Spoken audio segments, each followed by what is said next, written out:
More today, kids took full advantage of their snow day. News 12's Caroline Fletcher joined in on the fun.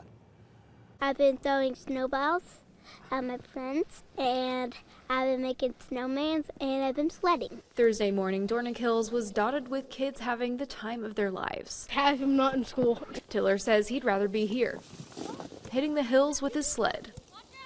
It's steep and bumpy. It's like not scary steep, it's like fun steep. At least 4 times I fell over and put my face in the ground. Every time you sled down the hill, it gets all in your face and stuff. It gets your face really cold. Others are making snowmen. I had like a box and I put a whole bunch of snow in it, and then I stepped on it, flipped it over, and tried to make a snowman, but it didn't really work. And it's not just for kids. Some grown-ups get in on the action too. Harder than I anticipated. It's a work in progress. Bryce Brown and Claire Stroud are visiting Camille Dowdy from Florida. This is the coolest thing ever. Bryce's first time to see snow. It's the most magical thing ever. Absolutely. So, of course, they had to make a snowman. But don't we need to round it out? Trickier said than done with powdery snow like this. I wonder if it'll work.